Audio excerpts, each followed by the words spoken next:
temps de s'oublier. Pas de fatigue, moi.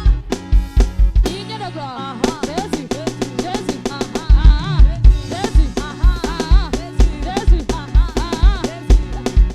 Jésus, Jésus, digne de gloire. Jésus, Jésus, Jésus, Jésus, c'est le temps de soupirer. C'est le temps de Jésus. Pas de fatigue, moi je me suis. Non, dites-le bien, c'est le temps. C'est le temps de s'oublier. C'est le temps de. Pas de fatigue. Pas de fatigue. On y va. Digne de gloire. Jésus, Jésus, Jésus, Jésus, Jésus, Jésus, Jésus,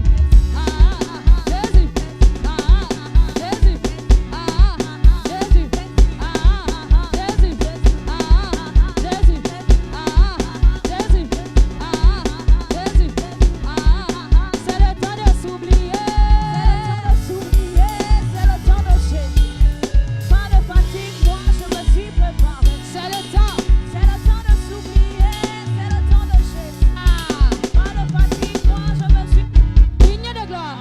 Jésus, Jésus, Jésus, Jésus,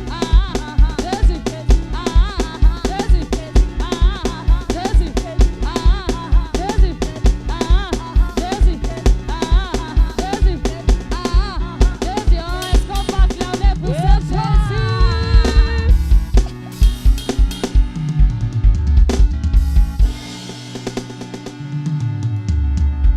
Est-ce qu'il y a des restaurants dans la salle? Come on. Est-ce qu'un peut restaurer? Est-ce qu'un restauré peut acclamer pour celui qui l'a restauré? Est-ce qu'un éveillé peut restaurer?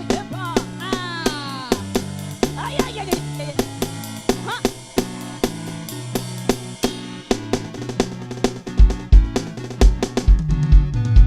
Volez pas. Comme ça, comme ça, comme ça. Comme ça, comme ça, comme ça, comme ça, comme ça. Il m'a restauré, il m'a donné la victoire. Je suis reconnaissant, ce qu'il promet, il accomplit.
toi le Dieu qui mérite nos acclamations, nos louanges.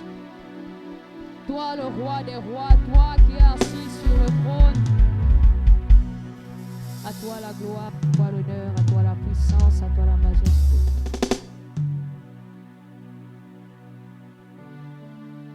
Libra sukana ibrades, lebredes kalamais alabrades, likapananades, libra sukana maes alalalades.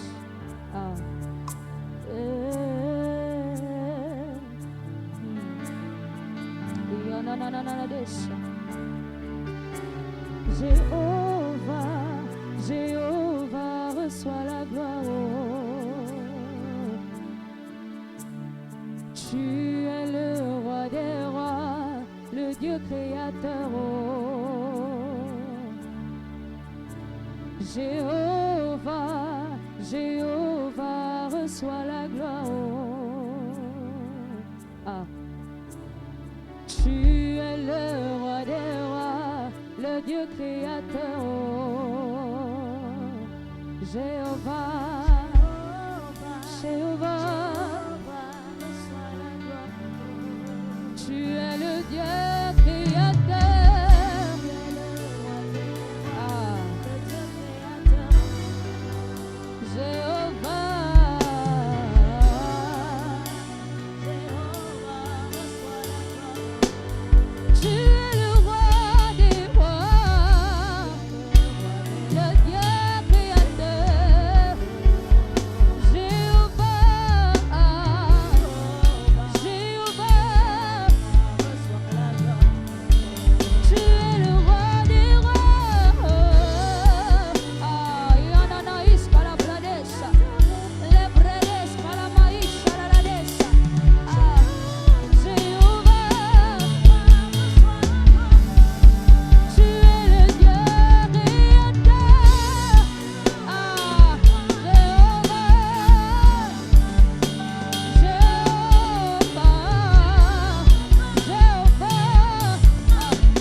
Dans cette même atmosphère, je vais inviter ici la diaconesse Niki qui va prier pour les offrandes.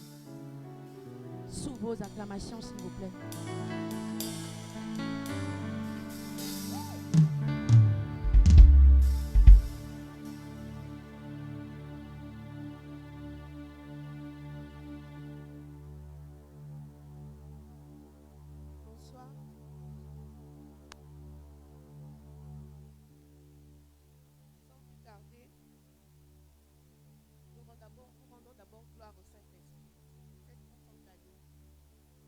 plus tarder, nous allons lire dans Genèse 22. Genèse chapitre 22, versets 16 et 17. Je vais lire.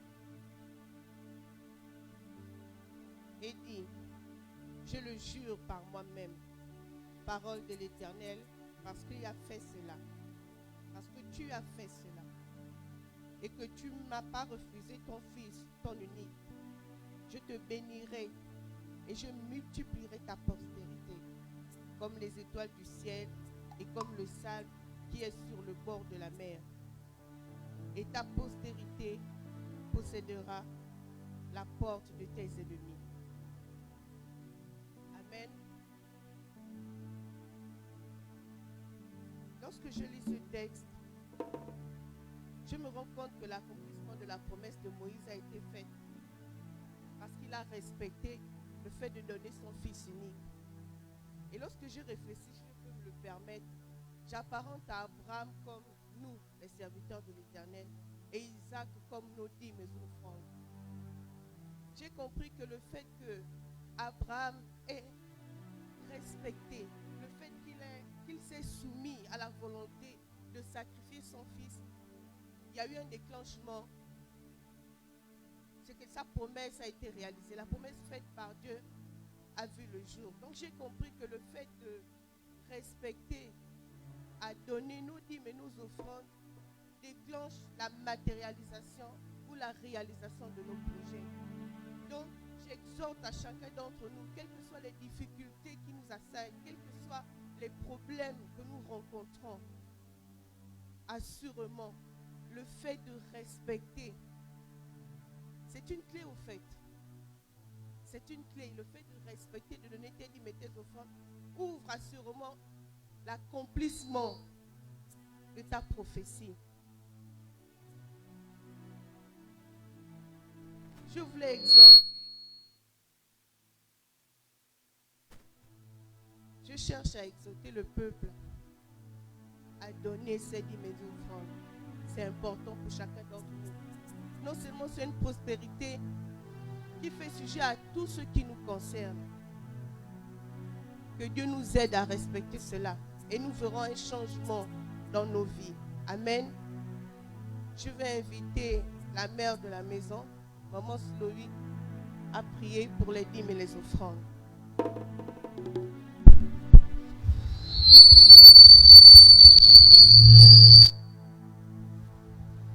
Amen. Amen. Seigneur, c'est ta parole qui la déclare. Il dit apporter à la maison du trésor. Parce que tu considères, oh Dieu, que ton temple, Seigneur, est la maison du trésor. Et tu dis, mettez-moi à l'épreuve de sorte que je menace ou je repousse le dévoreur. Père, nous te faisons confiance. Et nous disons comme Pierre, sur ta parole, Père, nous obéissons à ce qui est scripturaire. Merci de bénir chacun. Merci, Père éternel, ô Dieu, parce que je crois qu'en toi, il y a toujours un retour sur investissement. Seigneur, ce que nous te donnons, ô Dieu, Père, tu ne regardes pas à cela, mais tu regardes au cœur. Seigneur, celle-là qui a donné 2 pièces, tu as dit, Seigneur, ô Dieu, qu'elle a donné tout ce qu'elle avait. Seigneur, alors nous comprenons que ça ne dépend pas seulement du montant que je donne, mais ça dépend également de la motivation de mon cœur. Seigneur, alors que nous voulons donner avec des cœurs motivés, laisse qu'un miracle se produise dans la vie financière de quelqu'un. Merci Seigneur parce que tu étends ta main et que la gloire te revienne. Au nom de Jésus-Christ. Amen. Sous la conduite du groupe Louange et du protocole, nous donnons avec joie.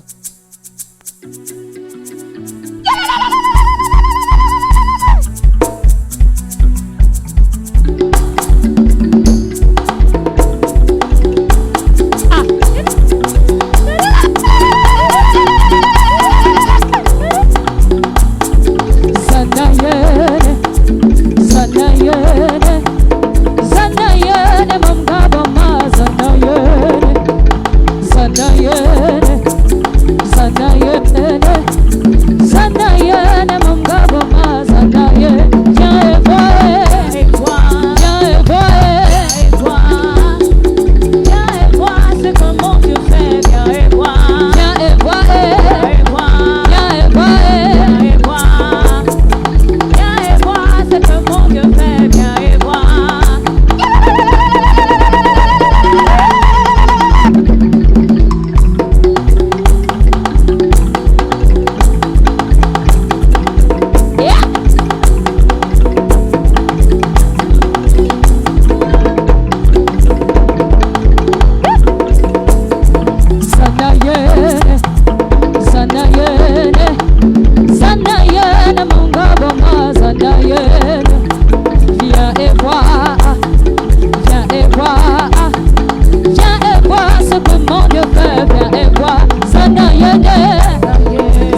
Amen. Amen. Est-ce qu'on peut encore ovationner le nom de Dieu?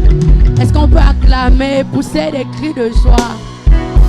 Amen. Amen. Amen. Alors, est-ce qu'il y a des personnes qui nous visitent pour la première fois? Vous avez été invités. Faites juste un signe de la main. On vous saluera à la manière d'LMG. Juste un signe. Vous avez été invités hier, aujourd'hui. Juste un signe. Levez-vous s'il vous plaît.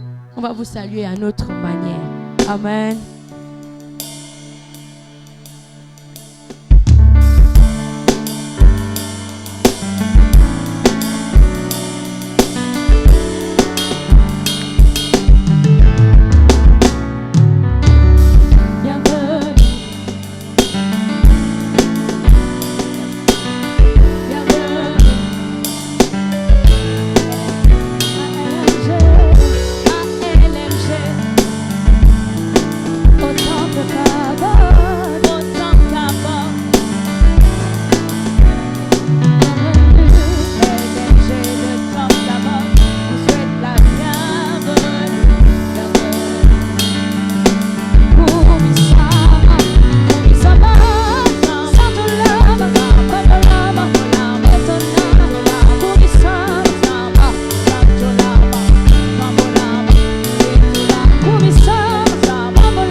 Bienvenue à LMG Temple Cabot. Nous sommes ravis de vous compter parmi nous ce soir. Vous pouvez vous rasseoir. Est-ce qu'on peut acclamer pour elle, s'il vous plaît?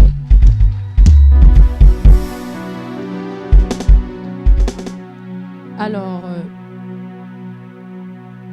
nous passons à une autre phase de notre culte, celle des annonces.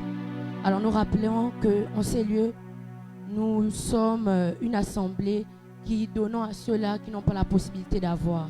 Nous sommes de ceux-là qui aident les moindres, ceux-là qui n'ont pas de quoi manger. Alors, à LMG, nous avons un économat. Si tu as à cœur de donner un sac de riz, de l'huile, tu te rapproches juste du social afin d'aider ceux-là qui n'ont pas de quoi manger. Amen. Alors, tous ceux-là qui sont désireux de rencontrer notre assistant pasteur, Madame Sloï Mwanga, pria de se rapprocher de son assistante, Keisha, si elle peut juste faire un signe de la main. Amen. Nous rappelons également à ceux-là qui sont de la maison que nous avons notre veillée de prière demain à partir de 24h jusqu'à 6h. Mais également que dimanche, en ces lieux, nous avons nos deux cultes qui débutent. Le premier culte qui débute de 8h pile à 11h pile et le second de 11h pile à 13h. Amen, amen. Alors, également que le groupe d'intercession de ce samedi est le groupe F, dirigé par la Diako Krishna, suivi de la sœur Félicia, la sœur Braola et le frère Ange. Amen, amen. Alors, est-ce qu'on peut se lever pour accueillir sur cette estrade une femme? Non, pas une femme seulement, mais une mère. Pas seulement une mère, mais une onction. Non, pas seulement. Si je parle de cette femme comme ça, tu devais déjà acclamer. Tu devais déjà acclamer. Tu devais déjà acclamer. Tu devais déjà acclamer l'onction qui arrive sur cette estrade.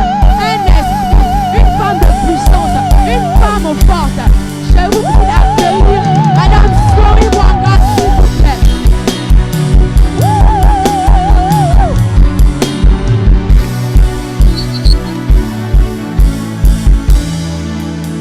Acclame bien. Acclame bien. Nous allons acclamer pendant 1 minute notre ami le Saint-Esprit. Celui qui est ton consolateur. Celui qui fait de tes ennemis ton marchepied. Celui, lorsqu'il dit une chose, il l'accomplit. Nous allons acclamer le Saint-Esprit et faire trembler la terre de lui. Pendant que tu acclames, tes combats tombent. Pendant que tu acclames, tes chaînes tombent. Pendant que tu acclames, il y a un bouleversement dans le camp de l'ennemi. Pendant que tu acclames, je vois les chaînes tomber dans ta famille. Pendant que tu acclames, je vois un réveil dans ta vie. Pendant que tu acclames, réalisation de la femme awake se forme en toi. Tu es en train d'acclamer prophétiquement. Ne te dis pas que tu es en train d'acclamer en vain. Tu acclames le Saint-Esprit, celui qui est capable de toutes choses, celui qui est capable de donner une histoire à une prostituée, celui qui est capable de changer la vie de la femme samaritaine. Je parle de mon Dieu, celui qui est capable de guérir jusqu'aux maux extrêmes. La femme à la perte de sang n'a pas eu imposition de main. Elle a juste touché le pan du vêtement. Maintenant tu acclames. Acclame mon Dieu.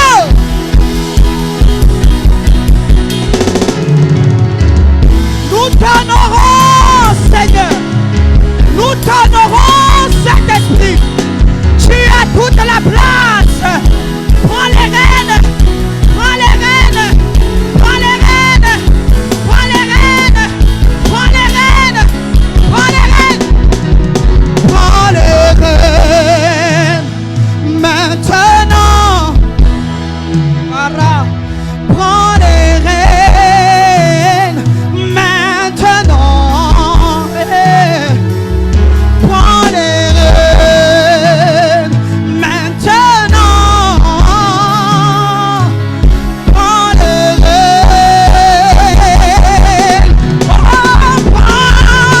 rênes. Prends les rênes.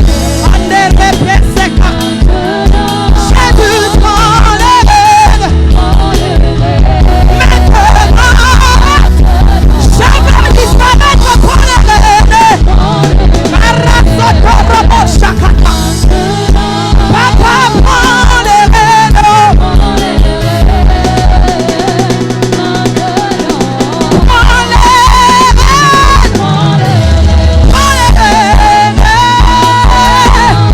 les rênes. Prends les rênes. Prends les rênes. Saint-Esprit prend les rênes. Prends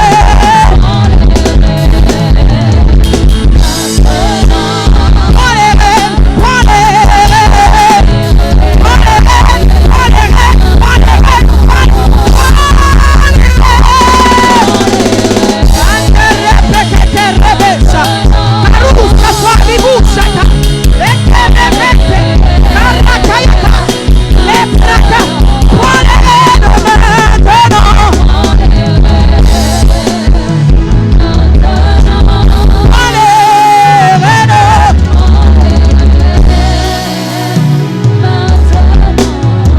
Est-ce que tu peux parler en langue pendant une minute?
Ce soir, prends les rênes dans la vie de celle qui est malade.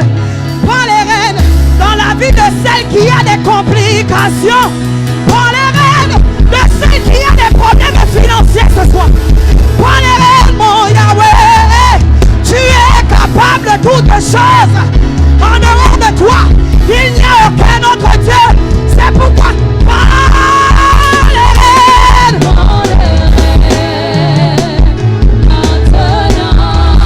Baba,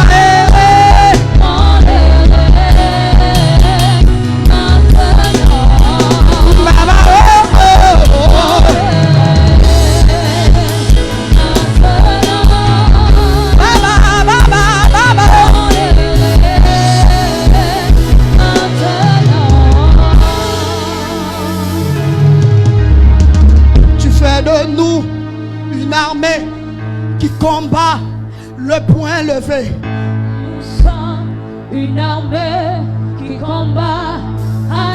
Tu fais. Une armée qui combat. Ce soir, c'est open space. C'est free. Ce soir, je ne sais pas ce qui va se passer. Mais je suis sûr qu'il y aura une performance de l'esprit en ce lieu. Tu peux lever le poing si tu ne connais pas le chant. Parce que quand tu lèves le poing, tu te joins à l'armée de Dieu.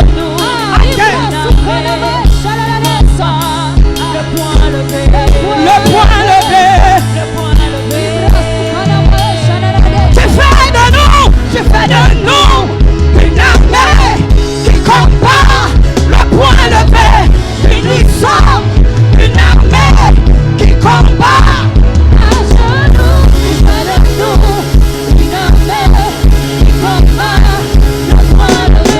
Le poing levé. Tu fais de nous une armée qui combat le poing levé. Et nous sommes une armée qui combat à genoux. Tu fais de nous une armée qui combat le poing levé. Le poing levé. Tu fais de nous une armée qui combat le poing levé. Et nous sommes une armée qui combat à genoux. Tu fais de nous une armée qui combat le poing levé. Le poing levé. Tu fais de nous une armée qui combat le poing levé. Et nous sommes une armée qui combat à genoux.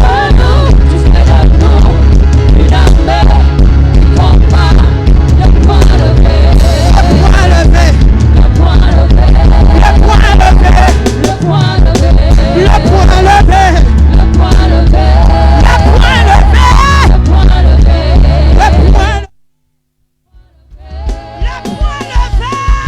levé. Le poing levé. Le poing levé. Est-ce que tu peux ovationner ton Dieu?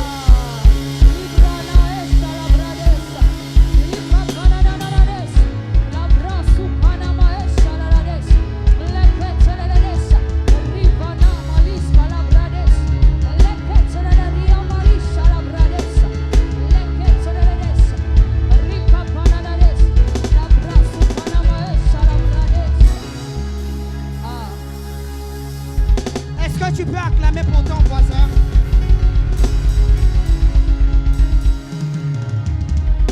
Voisin, s'il n'acclame pas bien pour toi, exige qu'il acclame mieux pour toi.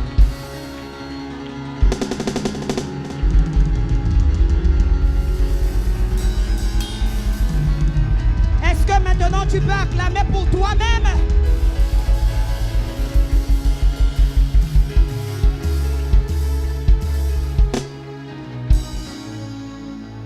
La Bible dit, la fin d'une chose vaut mieux que son commencement.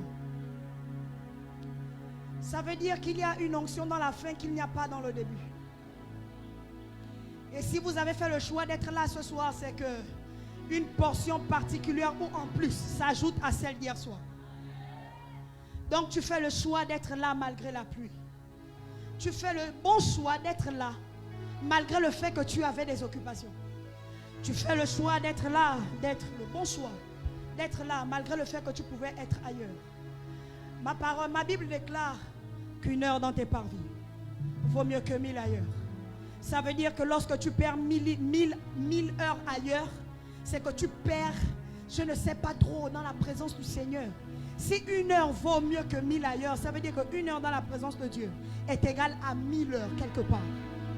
Et parce que tu as fait le choix d'être là ce soir, je décrète et déclare sur l'autel de mon mari. Je décrète et déclare que tes combattants, je parle à une vie ce soir. Je parle à un ventre ce soir. Que celle-là qui cherche l'enfant, Seigneur, tu n'es pas dans nos arrangements. Je prie qu'elle rencontre le miracle de Dieu. Je prie que celle-là qui subit une sécheresse financière, je décrète et déclare avec l'association de l'onction de mon mari que cela se détermine ce soir. Tu reçois une expansion financière.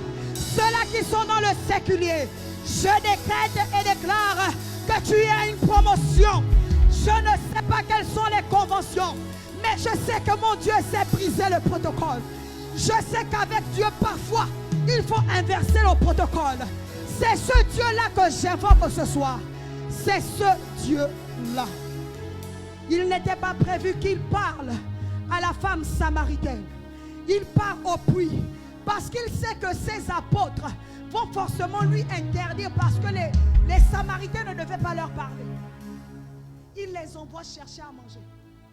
Et il profite de cette occasion pour donner une histoire à cette dame. Ça veut dire qu'à chaque fois qu'il y a un programme, à chaque fois que Dieu donne un rendez-vous, il est présent et il brise le protocole. Dis ce soir, Dieu brise le protocole. Ce soir, Dieu brise le protocole. Je refuse de manquer ce jour. Je refuse de perdre ces heures. Seigneur, que ce que tu as prévu pour moi ce soir, je le reçois et je détruis toute entrave à ton action ce soir. Au nom de... Tu peux t'asseoir. My God. Tu peux saluer ton voisin à côté. Communique la grâce. Vous savez, c'est au contact d'un ange que Marie a été enceinte. Je vous salue Marie, pleine de grâce. Ça veut dire que parfois celui qui est à tes côtés peut être l'ange que Dieu a envoyé. Alors quand tu salues ton voisin, considère la salutation que tu lui fais. Je veux reprendre. Est-ce que tu peux saluer ton voisin?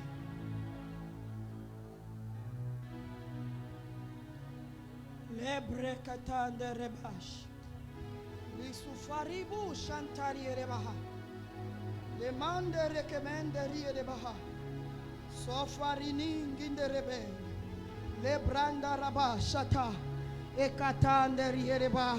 Sepate rebaha. Les bras sofa. Isufa liene mande.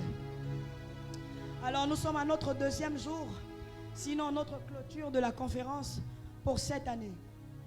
Et hier, nous nous sommes attardés sur la jeune fille et le fait que la jeune fille doit transmuter en femme. Et hier, j'ai laissé une parenthèse. J'ai dit qu'il y a 3 étapes dans la vie d'une femme.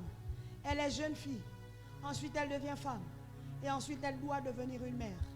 Mais vous savez comme moi que tout le monde n'a pas la capacité d'être une mère. Tout le monde peut être une jeune fille, mais tout le monde n'a pas parfois les compétences d'une mère.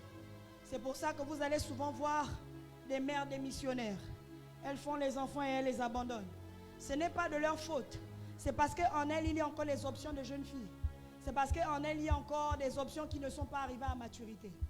Donc pour celles-là qui en veulent souvent à leur maman et qui écoutent ce message, il ne faut pas lui en vouloir. Toi, ce que tu dois faire quand tu vois ce genre de choses, c'est que tu dois développer en toi les fonctions maturité qui vont faire de toi une meilleure femme que ta maman. Et c'est pareil pour le papa. Amen, amen. My God. La jeune fille, souvent elle est arrivée sur son devenir. C'est-à-dire, on n'a pas toutes les jeunes filles qui sont inconscientes. On a des jeunes filles qui se préoccupent d'elles, qui se préoccupent de faire l'école, qui se préoccupent d'obéir à leurs parents. Mais ça ne suffit pas. Non, ça ne suffit pas. Et nous avons vu hier qu'il y a des standards que l'on doit élever pour devenir une femme. Il y a des standards, des principes que l'on doit défendre pour devenir une bonne femme. Mais ces principes également ne sont pas suffisants. Parce que ce soir, je vais également ajouter des clés à ce qui a été dit hier.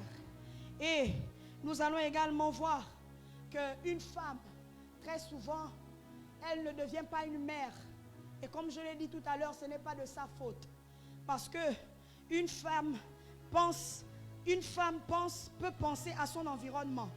Mais une mère, c'est lorsqu'elle a enfanté que le développement du sein maternel se développe en elle. Permettez-moi de me répéter. Je suis en train de dire à une jeune femme, à une jeune fille, que tu deviens une femme lorsque tu mets naissance à quelque chose. Pas forcément à un enfant. Lorsque nous faisons naître un projet, on se préoccupe de ce projet. Parce que c'est nous qui avons investi. Parce que c'est nous qui voulons le retour sur investissement. Ça veut dire que tu vas concentrer ton énergie. Même s'il faut que tu dépenses pour acheter peut-être une tenue, tu vas d'abord penser à l'investissement que tu dois effectuer avant de pouvoir dépenser cet argent ailleurs.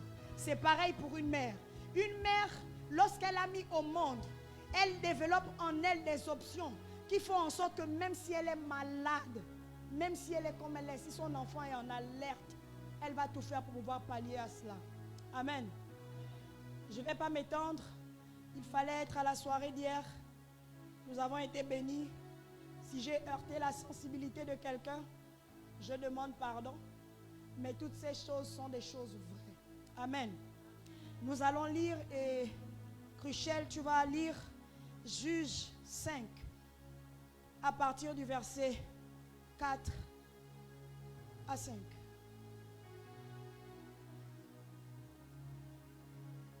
Parole de Dieu dans Juge 5. Est-ce que l'on peut se lever?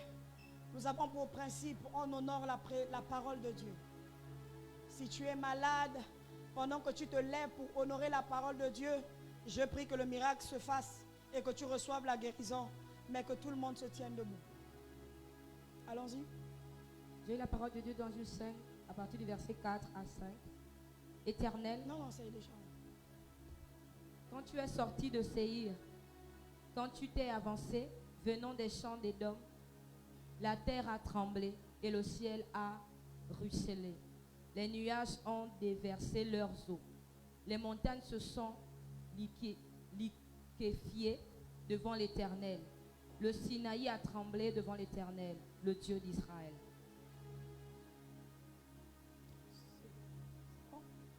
Lis Juge 4 à partir du verset 1 jusqu'à 6. Juge 4, Verset 1 à 6. verset 1 à 6.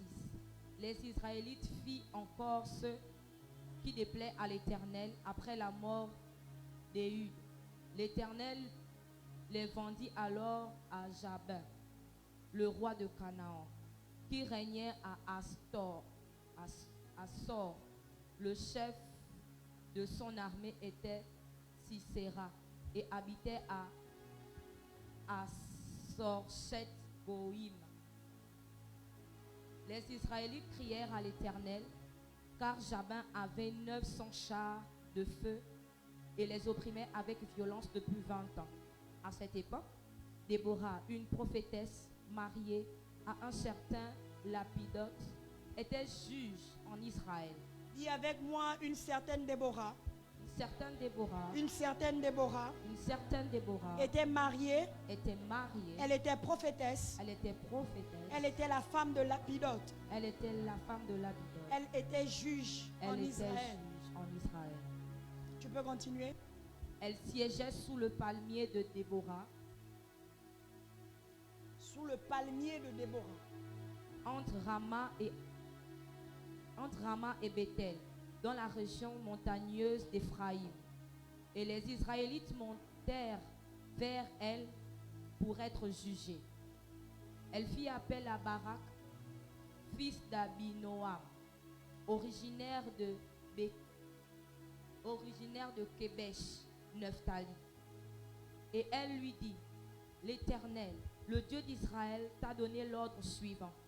Vas-y, prends la direction du mont Tabor en emmenant 10 000 hommes des tribus de Nephtali et de Zabulon.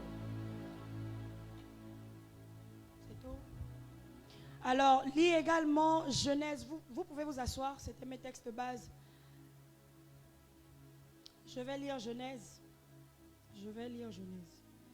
Genèse 2, à partir du verset 18.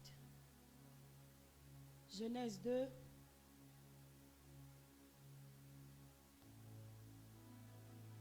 Genèse 2, à partir du verset 18.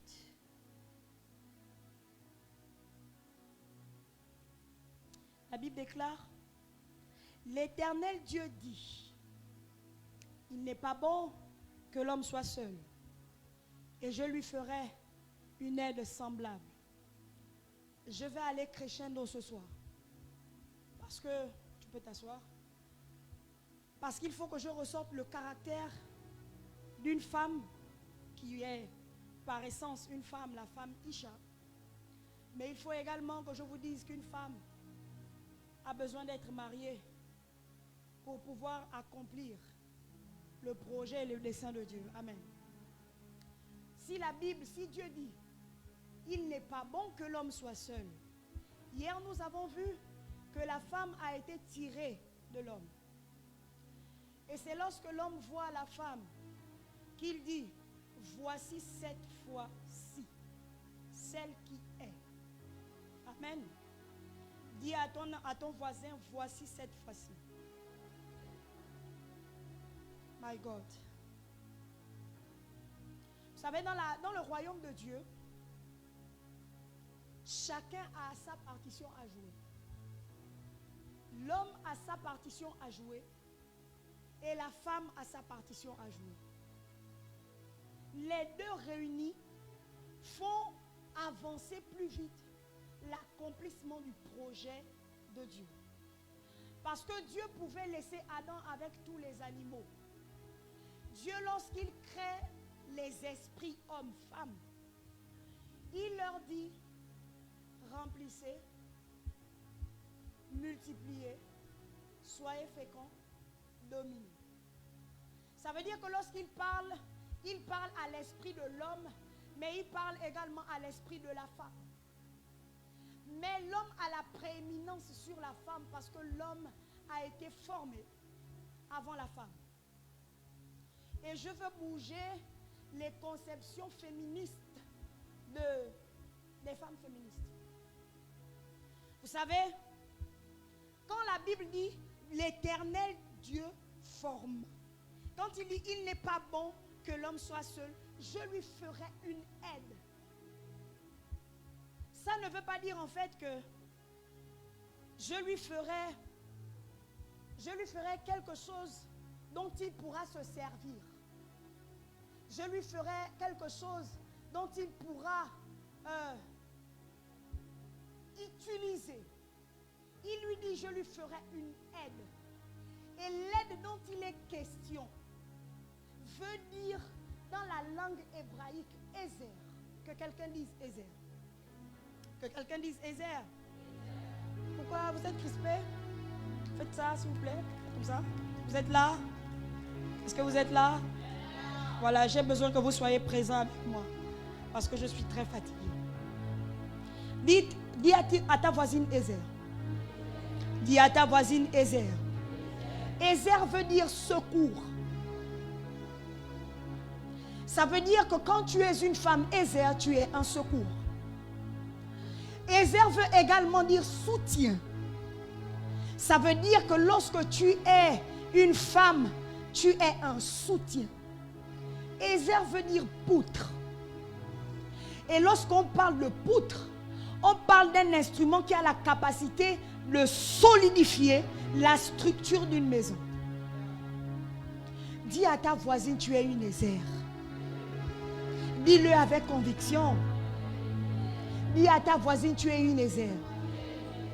Vous savez, si on enlève la poutre qui est là,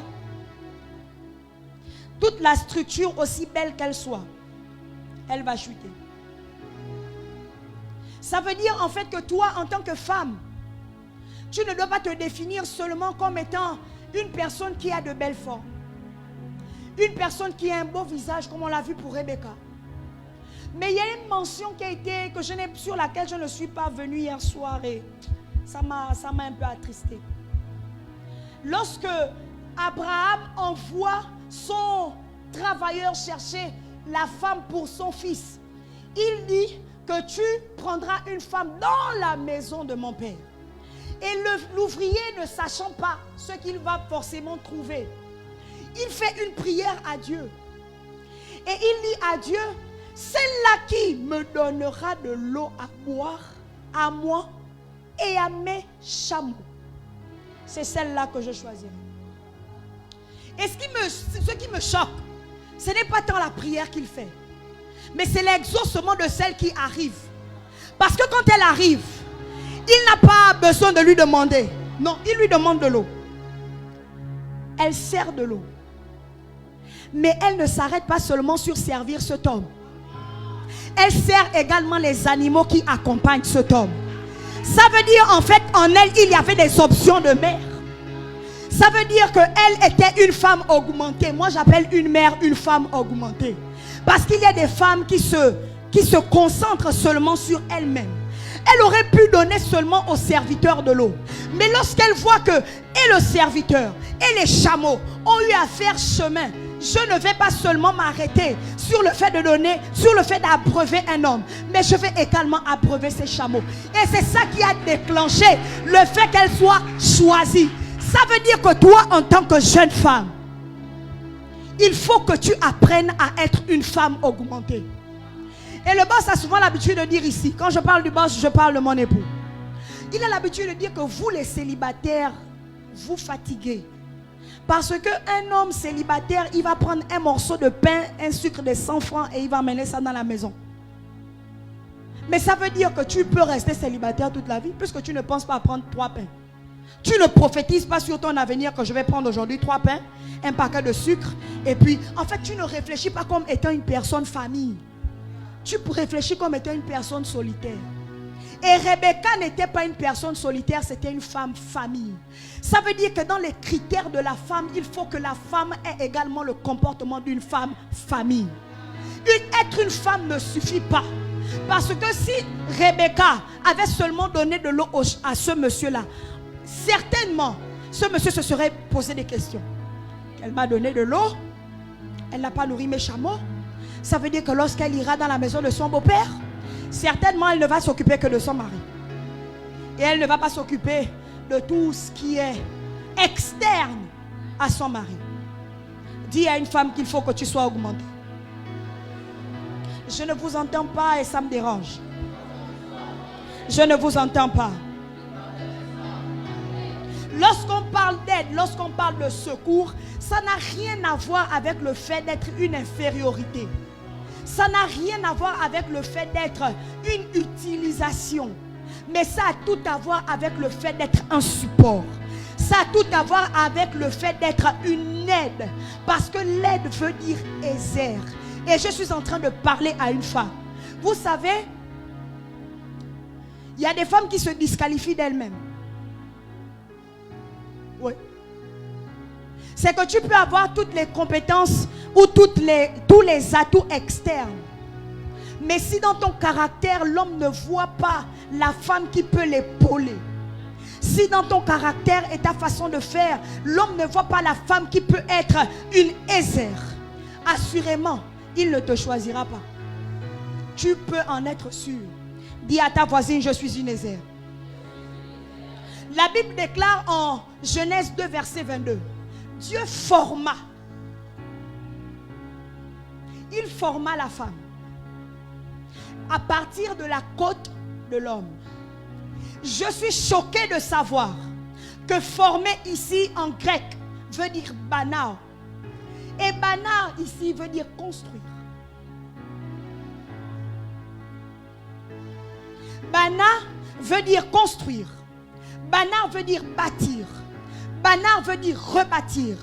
Bana veut dire former une maison.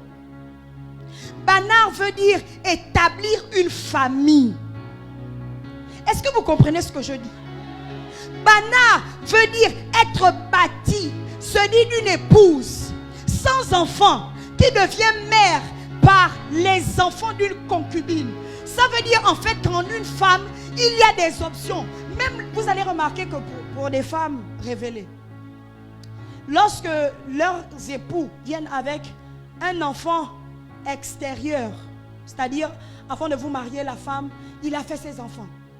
La femme a la capacité de garder cet enfant-là comme son propre enfant. Parce que c'est dans les compétences d'une femme. C'est enfoui quelque part. Parce que lorsqu'on t'a formé, lorsqu'on t'a tiré de la côte de l'homme, on t'a tiré avec une partie de lui. Ça veut dire que tout ce qui est rattaché à lui, tu as comme une forme de responsabilité en ce qui concerne l'homme. Parce que la femme banale, la femme construite, la femme bâtie, a la capacité de devenir mère. Ce qui m'a choqué, c'est qu'il mentionne celle qui n'a pas d'enfant a la capacité de devenir mère par l'entremise des enfants de sa concubine. Et je suis en train de penser à tantine Sarah.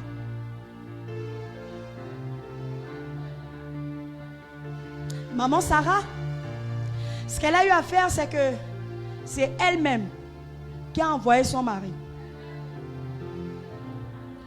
Quand finalement elle voit que jusque-là Dieu ne m'a pas exaucé et que Péninan se prend un peu, elle dit pas, ils n'ont qu'à partir. C'est vrai que c'était dans le projet de Dieu. Mais regardez un peu, c'est toi qui emmènes ton homme vers une femme. Tu lui dis, fais l'enfant à cette femme. Et finalement, quand tu sens que la femme prend de l'espace, tu lui dis, non chérie, il faut qu'elle parte. Elle me dérange. Elle me dérange. Il faut qu'elle parte parce que je sens que tu t'attaches trop à elle. Je sens que tu fais trop attention à elle. La femme Isha, quand il dit elle est os de mes os, chair de ma chair, on l'appellera femme. Femme ici, le mot femme veut dire Isha. Et l'écriture de Isha est doublée de l'écriture de l'homme. Ça veut dire qu'avant d'être Isha, il y a d'abord Ish. L'homme en grec veut dire Ish. D'accord? Et la femme veut dire Isha. Mais on sait souvent, on n'a pas souvent bien écrit Isha. Généralement, quand je regarde les prédications, quand j'écoute, c'est souvent écrit I-S-H-A. Mais ce n'est pas ça la vraie écriture de Isha. Isha veut dire, Isha est écrit I-S-H-S-H-A. Ça veut dire que quand je dis ça comme ça, vous devez normalement comprendre que la femme est l'augmentation de l'homme. Parce que la femme ici, ce n'est pas dans le projet de Dieu, elle n'est pas créée comme étant le sexe faible, mais elle est créée comme étant le volte-face de l'homme. Elle est créée comme le contraire de l'homme. Et je vous assure et je vous rassure que s'il y a le genre femme, c'est parce qu'il y a eu d'abord le genre homme. Ici veut dire homme et ça veut dire le genre masculin. Si nous avons été tirés de l'homme, ça veut dire que quelque part nous existons au travers de ces hommes. C'est pour ça hier j'étais en train de dire à des hommes, calmons-nous, votre tour arrive. Il fallait d'abord que nous élevions les standards pour ne pas nous perdre dans le futur. Que quelqu'un dise Amen. Proverbe 18, verset 22 dit, celui qui a trouvé une femme a trouvé le bonheur.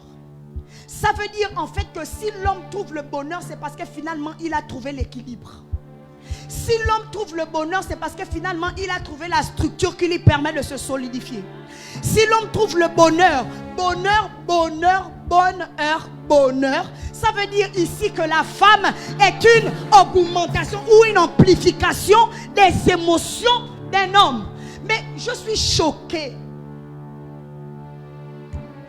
Dis avec moi, je suis choquée. Dis avec moi, je suis choquée. Je suis choquée de voir qu'il y a des femmes qui combattent leur mari. Oui. Vous savez pourquoi? Parce que chaque femme, si nous avons été tirés d'une côte, ça veut dire que chaque côte doit retrouver son corps. Ça veut dire que chaque femme, dans le projet de Dieu, chaque femme a un corps à trouver pour... La Bible dit, nous sommes le corps de Christ. D'accord? Quand on parle de corps, ça veut dire que le corps a des membres. Vous avez idée de si Christ est la tête, toi tu es la côte, l'homme est certainement une autre partie du corps. Vous voyez qu'il y a assemblage d'une vision. Est-ce que vous voyez? Ça veut dire qu'à chaque fois que tu combats ton mari, ou à chaque fois que tu combats la personne qui doit se rallier à toi, tu es en train de combattre le projet de Dieu. Dis à toi voisine, tu es en train de combattre le projet de Dieu. Quand tout pour toi sert pour l'avancement de l'œuvre de Dieu, je vous promets qu'il met, quand il échafaude ou quand il fait un plan, il pense au plan A. Si le plan A ne réussit pas, ils vont certainement s'en sortir au plan B. Si le plan B, ils ne s'en sortent pas, certainement ils vont s'en sortir. En tout cas, il a toujours mis en place des plans qui vont faire en sorte que si tu échoues au plan A, certainement tu peux te retrouver.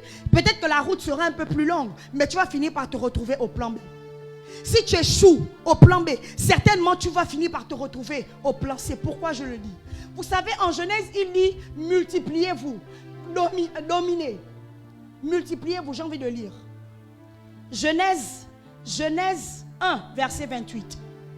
La Bible dit fructifiez, multipliez, remplissez la terre et la suscitez et dominez sur elle. Pour ceux qui ont un peu fait l'école, ils savent que et est une conjonction de coordination. Et la conjonction de coordination sert à relier soit un groupe de mots ou un mot à un autre. Ça veut dire que le et a une fonction majeure parce que si on enlève le et, la phrase perd tout son sens. Amen. Ça veut dire que si on enlève le et, la phrase n'aura pas son sens. Mais je suis choqué de savoir qu'en Genèse 9, il est écrit soyez féconds après le déluge. Lorsque finalement il parle à Noé, il dit soyez féconds, multipliez-vous, répandez, foisonnez, devenez nombreux. Mais je suis choqué de savoir que l'on a perdu le mot dominer. Dominer n'existe plus. Parce que lorsqu'il parle à Caïn, je pense qu'avant le déluge, la seule fois où le mot dominer est sorti, la loi de la première mention, c'est lorsqu'il dit à Caïn, domine sur lui. Caïn a brillamment, c'est comme ça qu'on dit? Caïn a brillamment échoué. Parce qu'il a succombé aux mauvais sentiments qu'il y avait en lui. Et je suis en train de dire à une femme qu'à chaque fois que tu succombes à tes émotions, ma chérie, tu enlèves le fait de pouvoir dominer. À chaque fois que tu succombes, tu réagis sur le coup d'une émotion, sur le coup d'une colère. Tu es en train d'appliquer l'évangile de Caïn. Et mon mari a l'habitude de dire, Caïn a eu le pasteur, Dieu, lui-même le Père, celui qui l'a créé. Il dit à Caïn, domine sur lui. Mais Caïn a fait ce qu'il voulait. Il avait la capacité de dominer, mais il a fait le choix d'écouter ses émotions. Il a fait le choix de pouvoir écouter ses émotions et de succomber au fait que je suis en colère et donc je dois accomplir ce que ma colère m'incite à faire.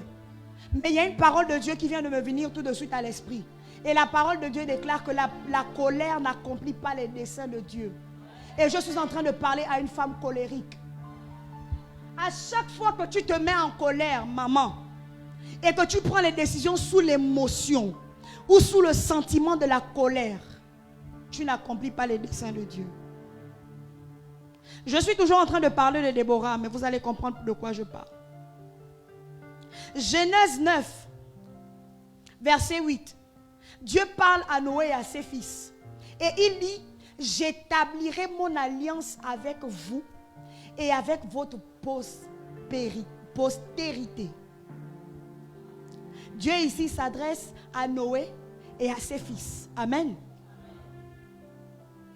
Mais je suis choqué de savoir, et je suis en train de rapidement ouvrir une parenthèse.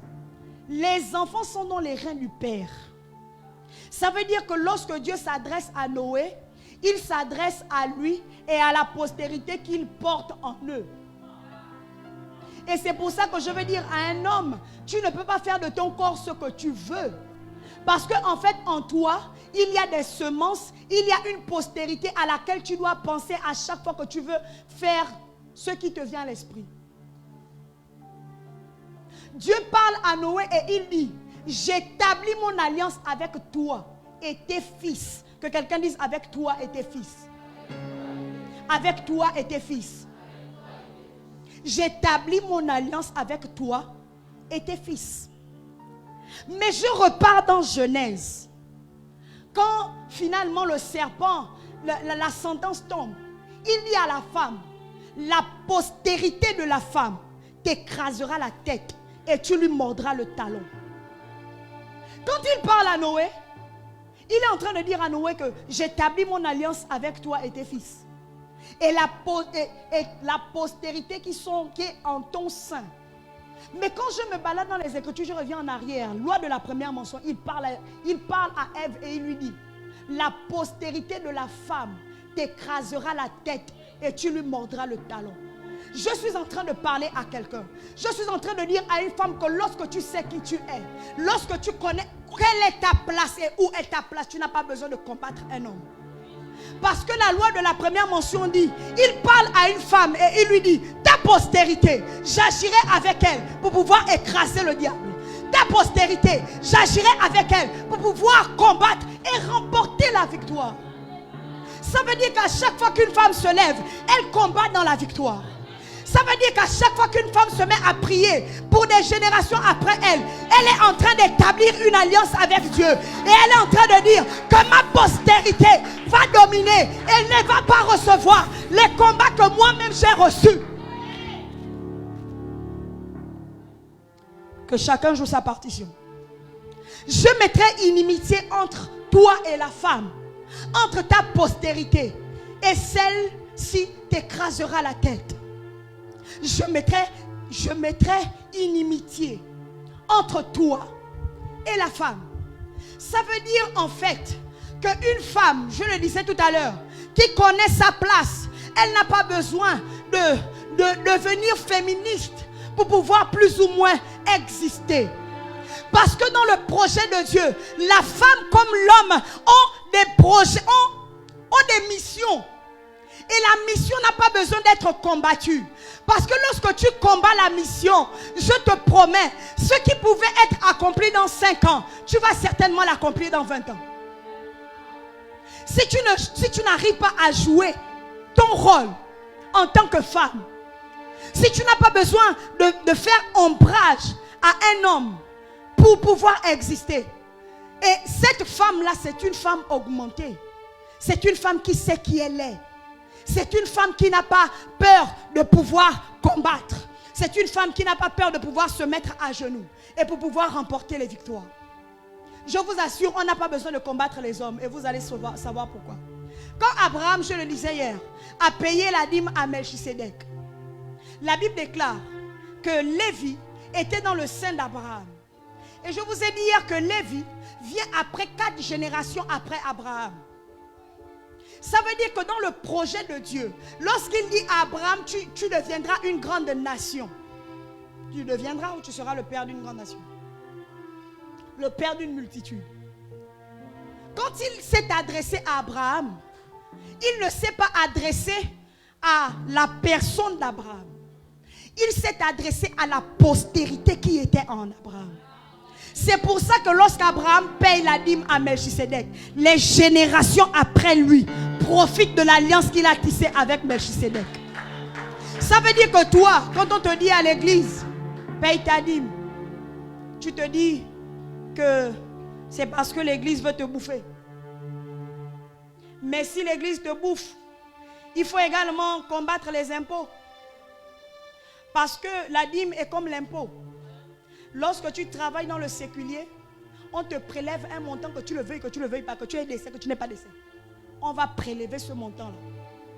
La retenue à la source. L'IRS. C'est ça, ancien Roosevelt? L'IRPP. Retenue à la source. Et quand on te demande de payer la dîme, ou quand tu dis non, ce sont des concepts que je ne comprends pas. On a un exemple patent ici. Abraham paye la dîme à un esprit. Et on fait mention de Lévi. Parce que Lévi avait un rôle majeur à jouer. Mais ce n'est pas mon message. Je suis en train de vouloir dire quelque chose. Quand Abraham paye la dîme à Melchisedec, on parle de Lévi. Et si on parle de Lévi, c'est que l'on parle de Jacob au travers de Lévi. Parce qu'il n'y a pas Lévi s'il n'y a pas Isaac. Il n'y a pas Jacob s'il n'y a pas Isaac. Il n'y a pas Isaac s'il n'y a pas. Il n'y a pas Jacob s'il n'y a pas Isaac. Il n'y a pas Lévi s'il n'y a pas Jacob. Est-ce que vous m'écoutez? Pour ceux qui lisent la Bible, ils se retrouvent. Mais je suis en train de dire quelque chose. Lorsque l'on parle de Lévi, on parle de Lévi au travers de son père Jacob qui devient finalement Israël. Et lorsque l'on parle d'Israël, la Bible déclare que Rebecca est enceinte. C'est l'homme qui porte la semence. C'est l'homme qui porte les enfants dans ses reins. Mais l'ange s'adresse à Rebecca. L'ange parle à Rebecca et il dit à Rebecca, il y a 2 nations dans ton ventre. Ça veut dire que lorsque Rebecca met au monde ses enfants, elle connaît quel est le projet de Dieu pour ses enfants. Ça veut dire que lorsqu'elle commence à se lever, lorsqu'elle sent le temps arriver, elle dit à Jacob, mon fils, fais ce que je te demande de faire. Ça veut dire qu'une femme qui sait se retrouver dans la présence de Dieu, elle n'a pas honte, elle n'a pas peur, elle n'a pas besoin de pouvoir combattre un homme. Parce que cet homme, il pouvait bien s'adresser à Isaac. Parce que les enfants sont dans les reins du père. Il pouvait s'adresser à Isaac. Mais il savait que s'il s'adressait à Isaac, certainement il allait agir sur le coup. C'est quand même l'aîné. C'est l'aîné à qui revient le droit. C'est l'aîné à qui revient. Et je suis choquée de Jacob. Parce que Jacob, il achète le droit d'aînesse. Qui lui a enseigné ça? Est-ce que je peux suggérer quelque chose? Je suis sûre que c'est sa mère qui avait soufflé une idée. Parce que si la mère a la capacité de tromper le père et pouvoir faire le mère à la place de son fils, ça veut dire que la mère avait la lecture de la destinée de son enfant. Ça veut dire que la mère avait les codes. Ça veut dire que la mère connaissait comment le projet de Dieu allait être accompli. C'est pour ça, toi qui es une femme, tu ne peux pas te minimiser. Tu ne peux pas t'inférioriser. Tu ne peux pas le faire. Je suis en train de dire à une femme awake. Et tu me réponds awake. Et tu me réponds awake. Et tu me réponds awake.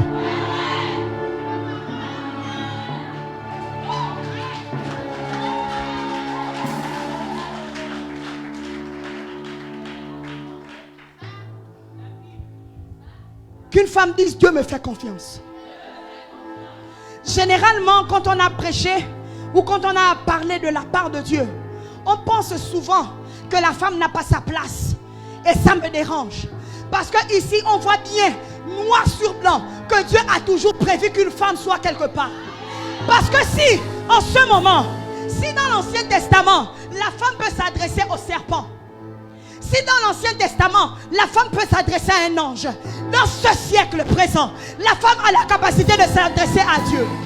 Si la femme a la capacité de parler au serpent, si la femme avait la capacité de parler à un ange, dans ce siècle et dans les siècles à venir, la femme a la capacité de parler à Dieu elle-même. Dieu a la capacité de se présenter à une femme. C'est pour ça que je veux dire à une femme, ne t'infériorise pas. Ne te mets pas dans une boîte. Ne te mets pas dans un canevas. Parce que Dieu n'est pas un Dieu qui met dans une boîte. Ma Bible déclare, et elle dit, Dieu parle tantôt d'une manière, tantôt d'une autre. Ça veut dire que si tu t'attends à ce que Dieu te parle par la bouche d'un homme, il se peut que la provision de ta destinée soit dans la bouche d'une femme. Et parce que je suis en face de toi ce soir, la provision de ta destinée est dans ma bouche.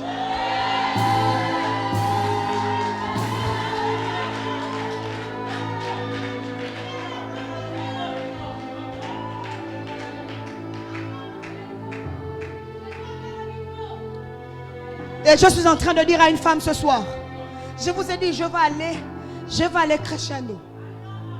Vous savez, c'est peut-être, vous allez peut-être le trouver bizarre. Mais une femme est une femme lorsqu'un homme reconnaît qu'elle est une femme. Oui.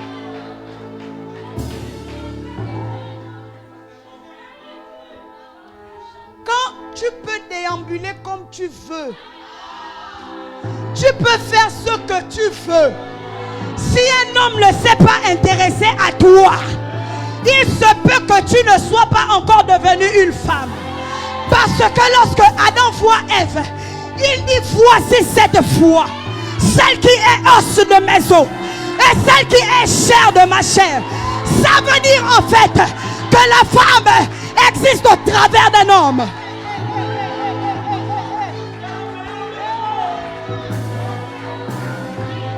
Et je suis désolée pour les féministes. La réalité c'est que si un homme n'a pas reconnu en toi les capacités d'une femme, tu resteras une jeune fille.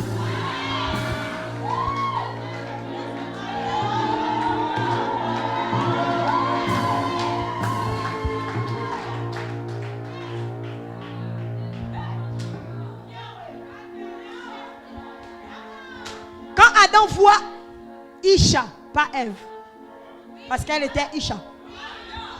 Quand il voit son contraire, quand il voit son volte-face, il dit voici cette fois celle qui est os de mes os. Ça veut dire qu'il a vu en la femme la structure capable d'être la poutre. Ça veut dire qu'il a vu en la femme la possibilité d'être son épaule. Ça veut dire qu'il a vu en la femme, parce que je ne comprends pas.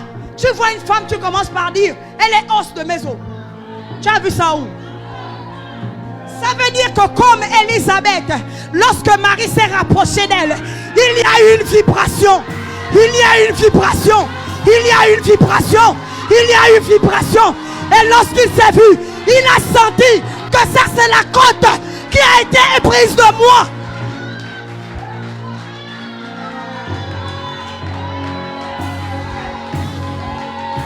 Saint-Esprit, je t'entends.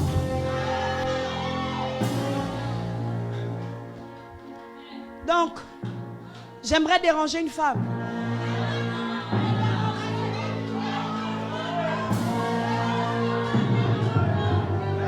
Vous allez me pardonner. Je suis la présidente du syndicat. Mais la présidente du syndicat doit vous dire la vérité. Je suis en train de dire à une femme, tant que l'homme n'a pas reconnu en toi la structure osseuse qui est capable de l'équilibrer, il ne va pas. Il ne va pas. Il ne va pas. Il ne va pas. Il ne va pas. Il ne va pas. Il ne va pas. Il ne va pas. Il ne va pas. Je décrète et déclare que le Seigneur fait des femmes ici des poutres. Je décrète et déclare qu'il y ait des structures osseuses qui se mettent en place. S'il y avait encore des restes de jeunes filles, je décrète et déclare sur cet autel que tes capacités augmentent. La maturation arrive au nom puissant de Jésus-Christ. Tant que tu es célibataire, ce n'est pas que tu n'es pas une femme. Hein? Tu es une femme, mais une femme, je veux dire une femme en construction. Profite de ton célibat pour pouvoir te construire. Profite de ton célibat pour pouvoir adjoindre à ce que tu es des valeurs. Profite de ton célibat pour pouvoir mettre en place des standards sur lesquels tu vas marcher. Parce qu'il se peut que si tu rencontres un homme de vision, cet homme de vision reconnaisse en toi la femme qu'il doit épouser. Cet homme reconnaisse en toi la femme qui a passé sa vie à pouvoir se construire, qui ne s'est pas moulé au travers des différents, qui a réussi à se mouler au travers des différents moules pour finalement devenir une femme équilibrée, une femme bâtie, une femme maison. Que quelqu'un me dise amen. My God.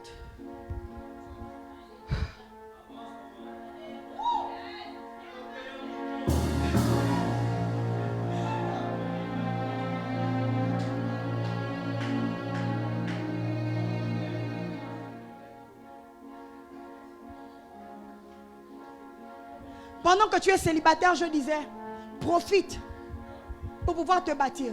Vous savez, quand tu es célibataire, c'est semblable à quand tu es au lycée. Il n'y a pas de personnes faites, mais il y a des personnes formées. Oui.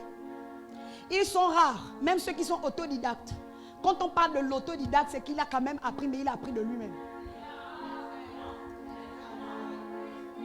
Ça veut dire que dans ton célibat, profite à pouvoir amasser des formations.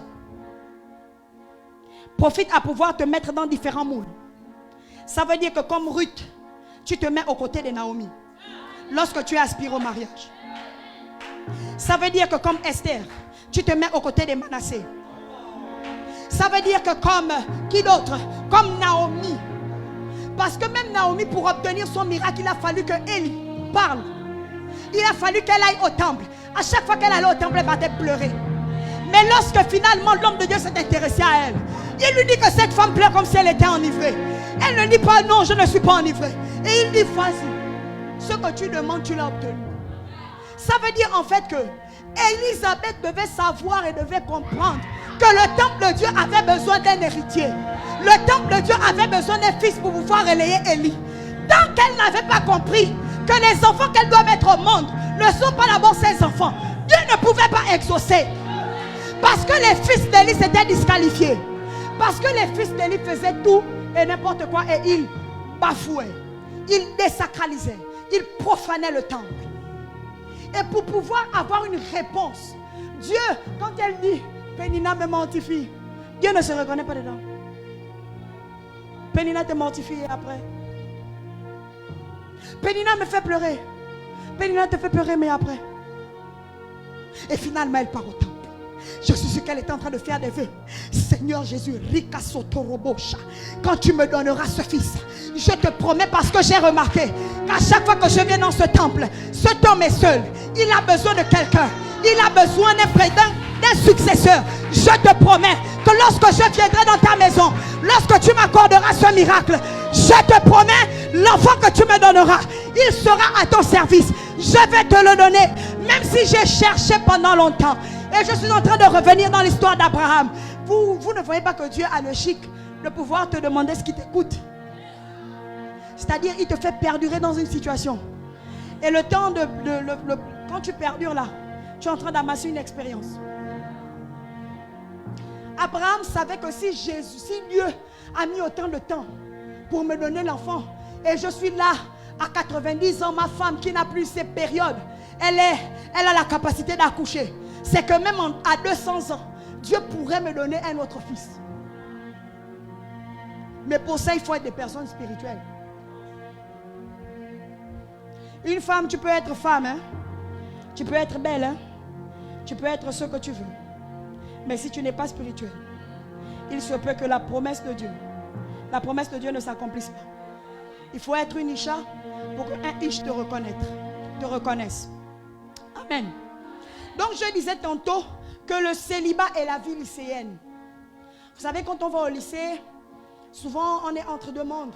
On quitte le collège, on atterrit au lycée, on rencontre des hommes qui nous enseignent, on rencontre des personnes qui nous donnent des cours. Mais tu te dis que finalement c'est fini. Mais non, c'est pas fini, parce qu'après le lycée, il y a le bac. Le bac est le fameux test où on doit savoir si tu es capable ou apte à aller à l'université. Et ce que moi j'appelle l'université ici, c'est le mariage. Parce que à part le fait que la vie de célibat, la vie que tu mènes, la vie que tu as, te bâtit, elle te fait passer par des situations qui vont faire de ta vie une expérience ou un livre ouvert. D'accord? Ça veut dire que quand finalement le test arrive lorsque finalement tu dois démontrer si tu es une femme ou si tu ne l'es pas. Et là je suis en train de parler aux fiancés. Et je vais faire une assise avec les fiancés. Ce n'est pas mon message. Donc je disais tantôt que la vie estudiantine, la vie universitaire, c'est comme le mariage, dans lequel tu amasses des leçons. Tu n'arrêtes pas d'être enseigné. Mais l'accomplissement L'accomplissement du projet de Dieu, c'est la connaissance acquise de tout le long du lycée, tout le long de l'université. Tu adjoins toutes ces compétences acquises pour pouvoir vous parler comme aujourd'hui. Je suis en train de vous dire que pendant le célibat, on se forme. On est en train d'amasser des qualités.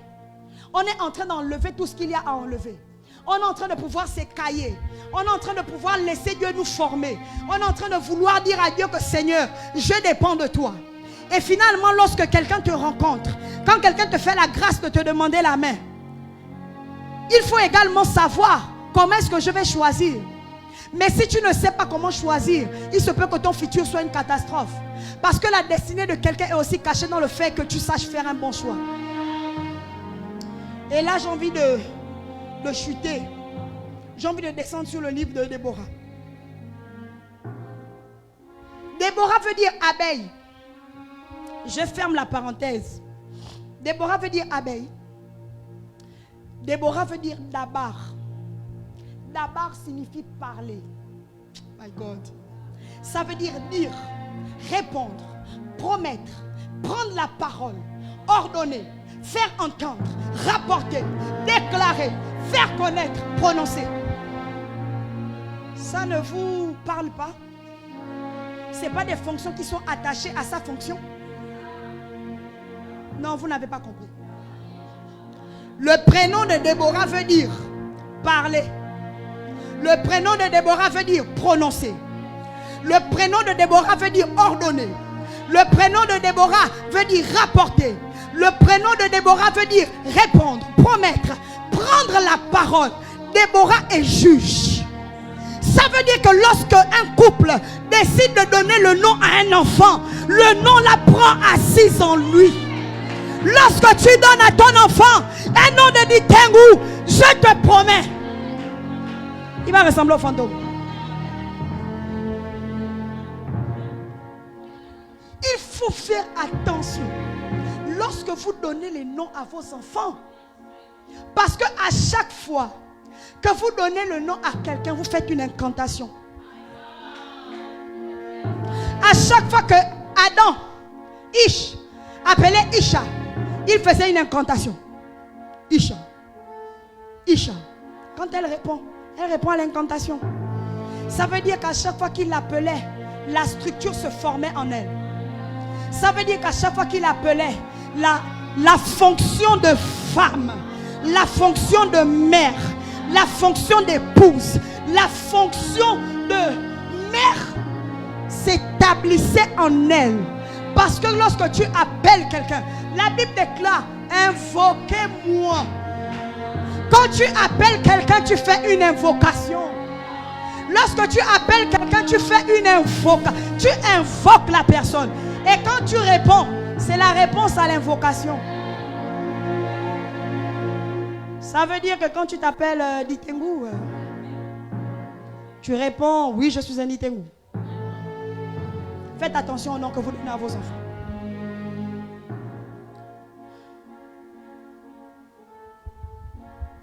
Et là, je veux parler des 4 facettes de Déborah. Ma Bible déclare, et Cruchel l'a lu, elle dit, dans Juge 5, à partir du verset 1, la Bible déclare que Déborah donna un cantique à Barak. Déborah chantait. Mais avant qu'on ne précise que Déborah chantait, dans le verset 4, on nous dit que Déborah était juge. On nous dit que Déborah était prophétesse. Ça veut dire que Déborah était dans le séculier. Elle était juge. Et le pire encore, c'est qu'elle siégeait sous un palmier. Un jour, je vais vous parler de la spiritualité du palmier. Mais ce n'est pas mon message. Déborah était juge. Elle était chantre. Elle était prophétesse. Mais lorsqu'elle s'est préoccupée des affaires de Dieu, Dieu a rajouté à son arc de fonction. Dans Juge 5 à partir du verset 7, Déborah dit, les chefs étaient dans l'incapacité de pouvoir répondre aux attaques du roi cananéen. Et Déborah dit, je me suis levée comme une mère. Je me suis levée comme une mère. Ça veut dire qu'au même titre que Rebecca, Déborah s'est préoccupée de la nation d'Israël.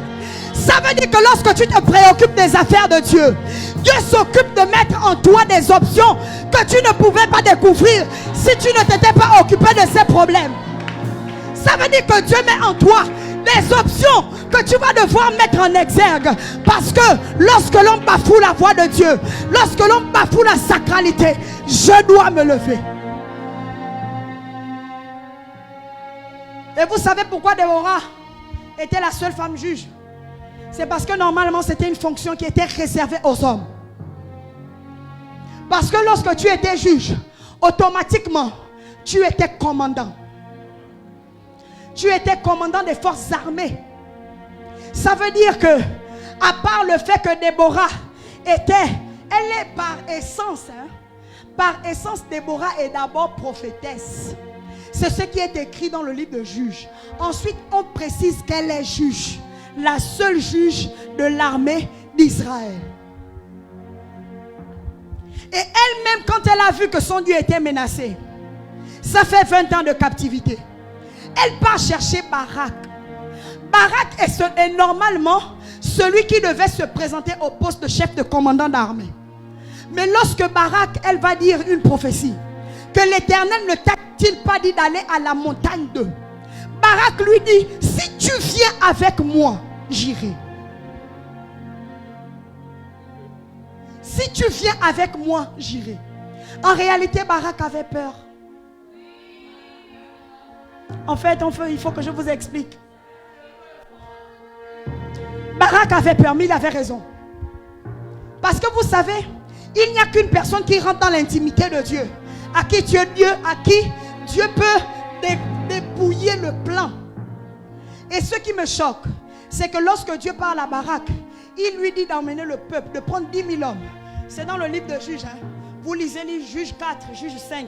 L'histoire est à l'intérieur. Il demande à Barak de prendre 10 000 hommes et de partir sur une montagne.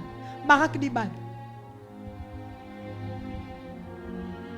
Et Déborah, une femme tellement soignée, une femme gentlewoman, elle dit,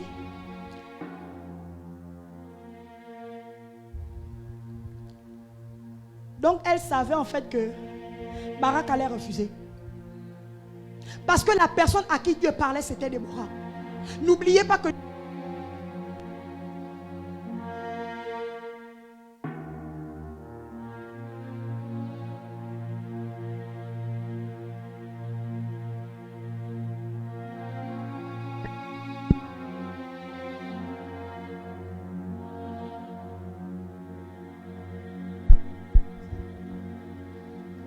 Déborah fait le choix de ne pas Barak fait le choix de ne pas écouter.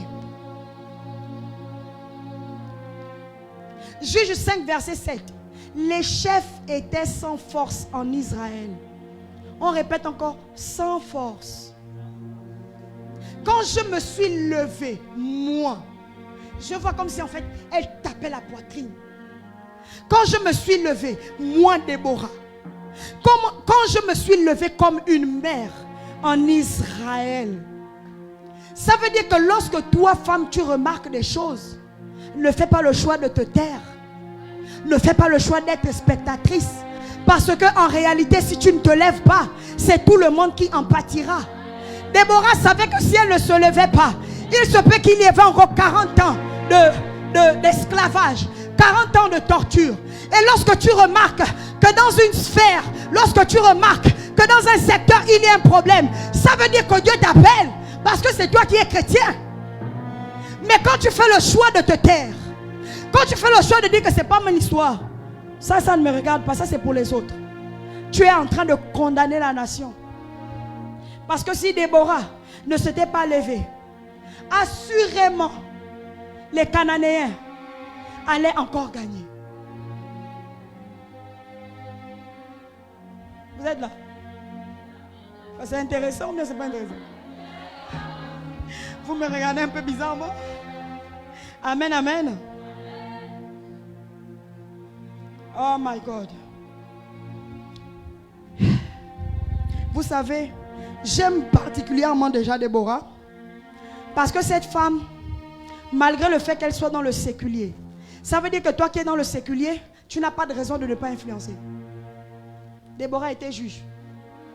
Et ma Bible déclare qu'elle siégeait sous un palmier.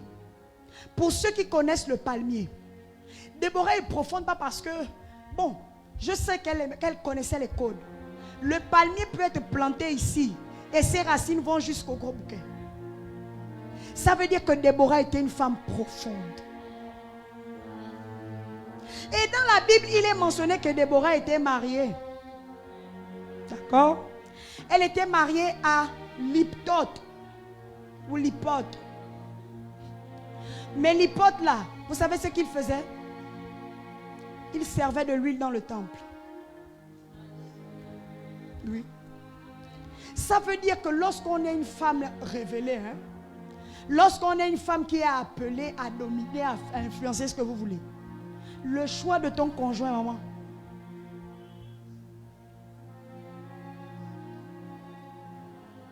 tu as la responsabilité de bien faire ton choix. Surtout lorsque tu sais que tu es quelqu'un qui porte en toi quelque chose. On parle de Liptoth ou Liptoth là, parce que c'est le mari de Déborah.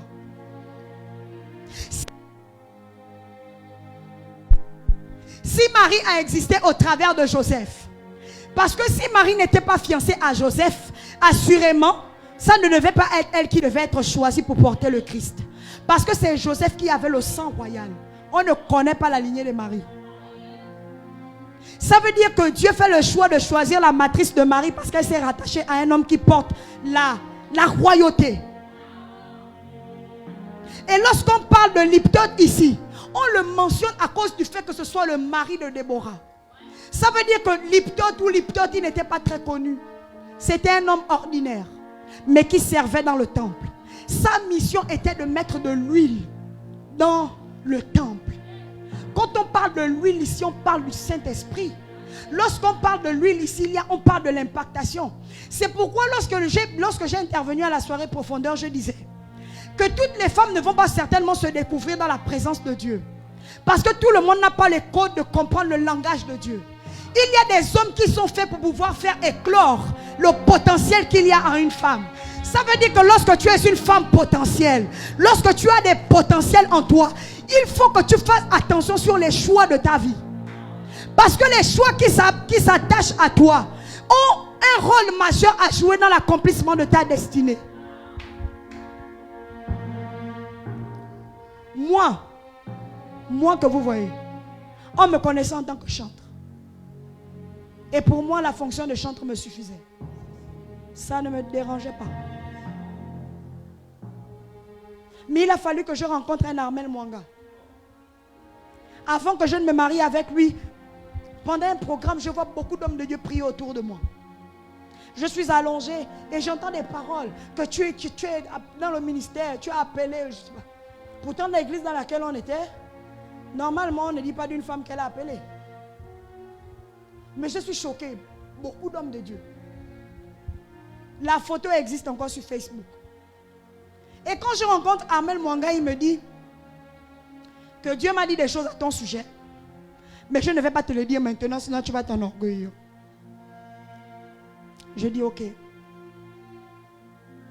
Mais moi, ça ne me dérange pas que tu ne me dises pas.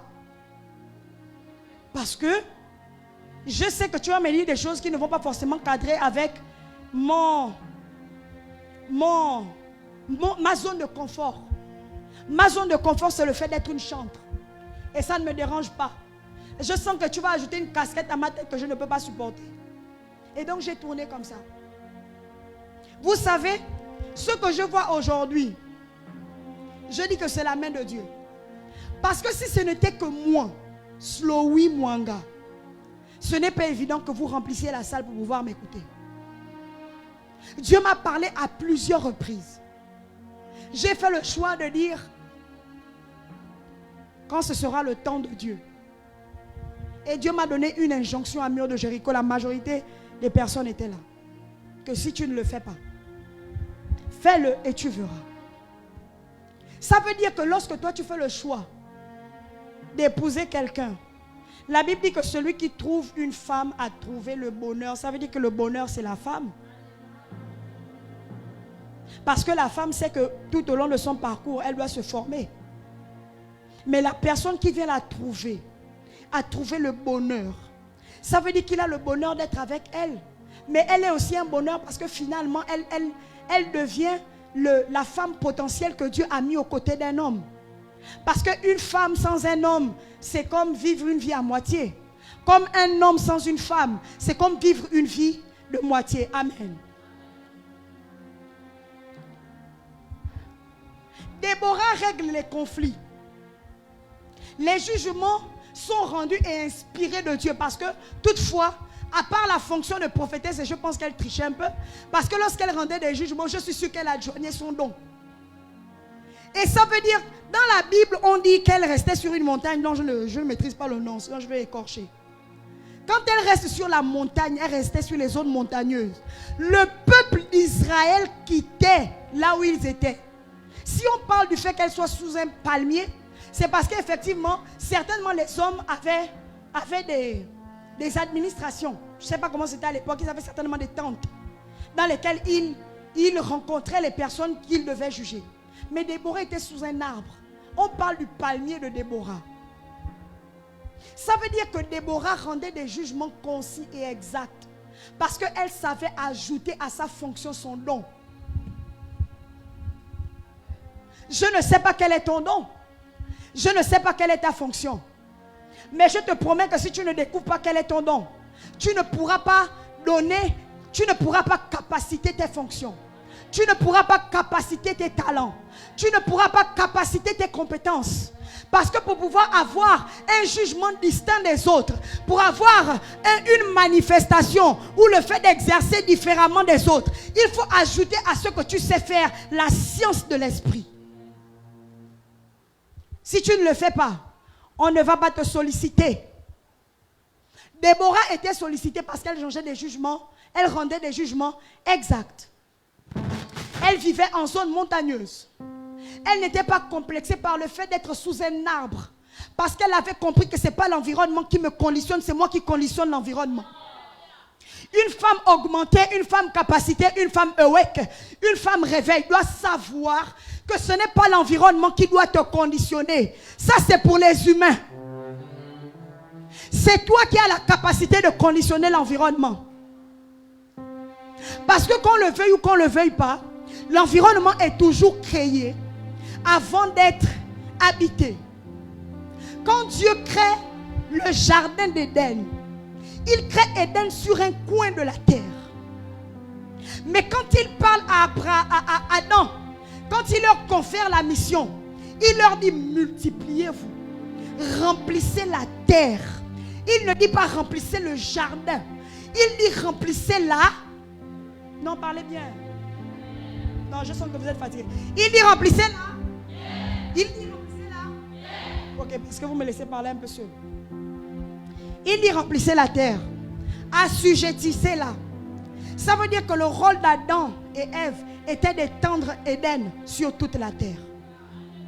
S'ils avaient compris la mission et s'ils ne s'étaient pas d'abord intéressés à leur ventre, ça veut dire que Adam et Ève devaient capaciter toute la terre de ce qu'il y avait dans Éden. Mais finalement, on se rend compte que lorsque ils pêchent, Dieu les chasse. Dieu tue une bête. Il les couvre. Il met des chérubins devant les jardins, devant le jardin. Mais je suis choqué de l'attitude d'Adam et Ève. Et j'ai envie de pleurer comme une femme pour nous que je suis, avec toutes les émotions. Vous savez pourquoi? Parce que s'il a fermé le jardin d'Éden, il n'a pas fermé les capacités qui étaient en eux. S'il a fermé le jardin d'Éden, il ne les a pas enlevés le fait de pouvoir remplir. Il ne les a pas enlevés le fait de pouvoir assujettir. Il ne les a pas enlevés le fait de pouvoir remplir, multiplier la terre. Il a juste fermé le jardin. Mais il n'a pas enlevé ce qu'il avait mis en eux. Parce que lorsqu'il crée l'homme, lorsqu'il le forme, il insuffle son esprit dans l'homme. S'il insuffle son esprit dans l'homme, ça veut dire qu'il a aussi fait la même chose sur le corps de la femme. Mais lorsqu'il les interdit l'accès au jardin d'Éden, il ne les interdit pas de faire ce qu'il avait demandé de faire dès le départ. C'est parce que nous les êtres humains, on pense que c'est l'environnement qui nous conditionne.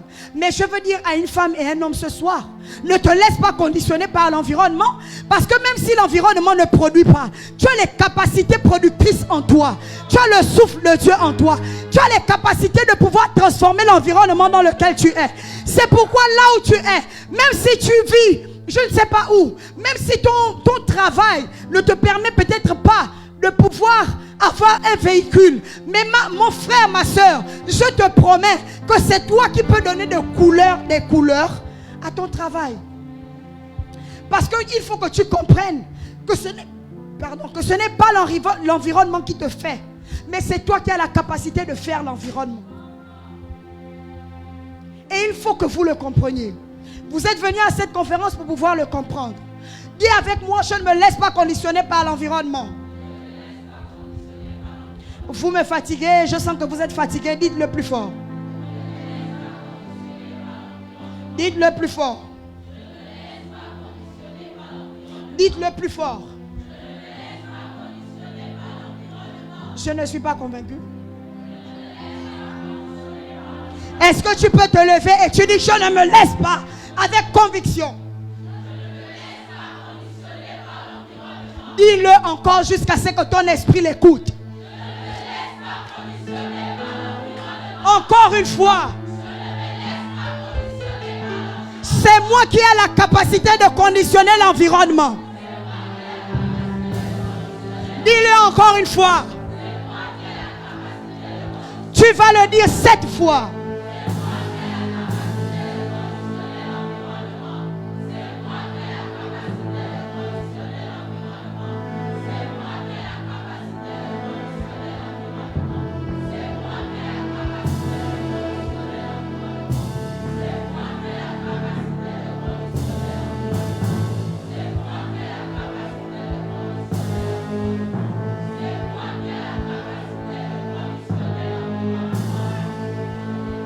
Et je croyais que tu devais dire Amen.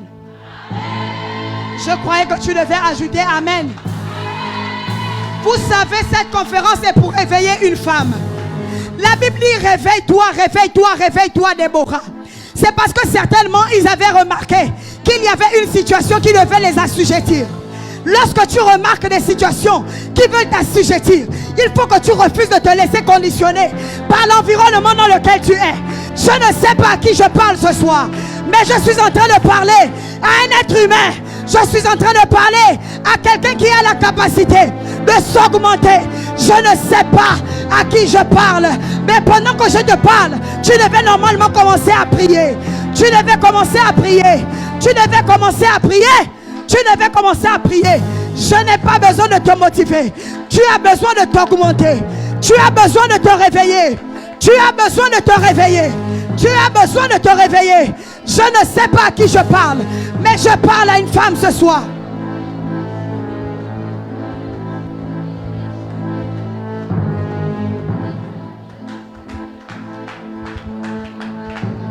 Je ne vais pas te motiver à prier.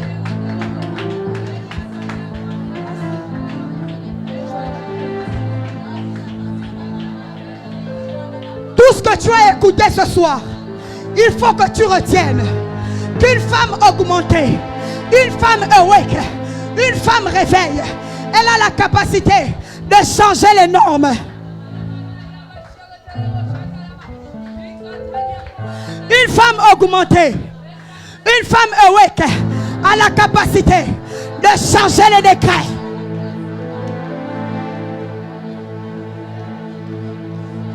Je ne suis pas convaincu par ta prière. Une femme réveille. Une femme qui est appelée à être awake. Une femme qui est appelée à être élevée.